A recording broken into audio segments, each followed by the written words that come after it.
I caught up with Kristin Tate to get her thoughts on Trump's selection as a running mate.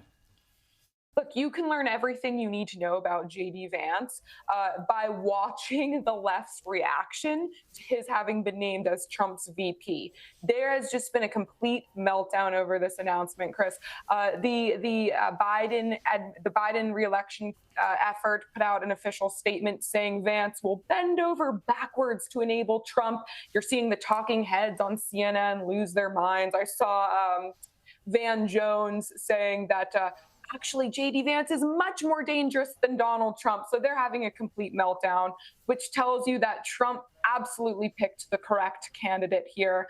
JD Vance has been a winner in the Senate. Yes, he's very young. He'll be the first millennial, actually, to ever be on a ticket like this. But he has shown that he really understands America first. He understands the MAGA movement.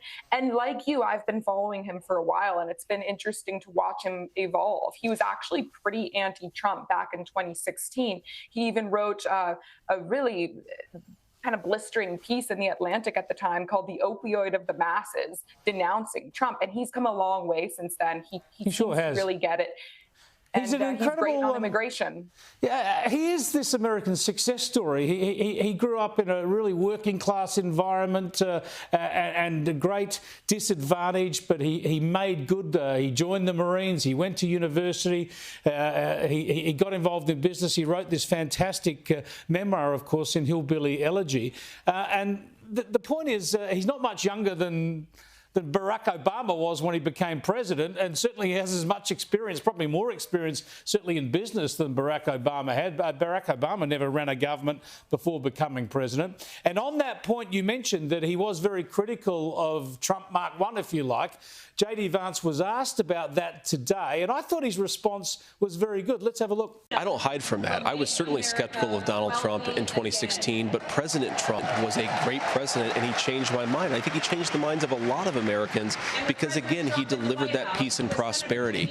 If you go back to what I thought in 2016, another thing that was going on, Sean, is I bought into the media's lies and distortions. I bought into this idea that somehow he was going to be so different, a terrible threat to democracy. It was a joke. Yeah, it was a joke. There he goes. He takes what's seen as a negative and, like a good politician, gets onto the front foot and makes a good point on behalf of Donald Trump.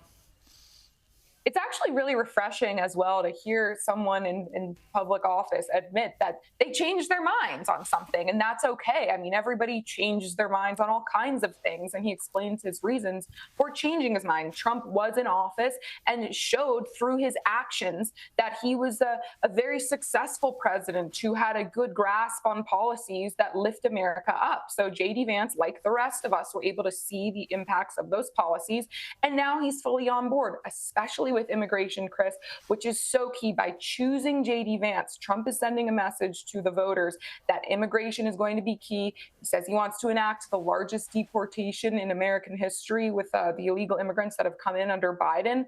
And this is another way that he has signaled that to us, that he means business. All right, let's have a look at Joe Biden. He's given a television interview. These are always fraught experiences for him. I mentioned on the show last night his bullseye comment. He was asked about that. Let's have a look at how the president actually deals with that bullseye comment that was made last week to donors. I didn't say crosshairs. I was talking about focus on. Look, the truth of the matter was, what I guess I was talking about at the time was there was very little focus on Trump's agenda. Yeah, the term is bullseye. It was a mistake to use the word. I didn't say crosshairs. I meant bullseye. I meant focus on him. Focus on what he's doing. I mean, Kristin, the point here is that Joe Biden still won't apologise or step down from the inflammatory language he's been using. I mean, he says there's a mistake. Well, it would have been worse to say crosshairs, but bullseye was all right.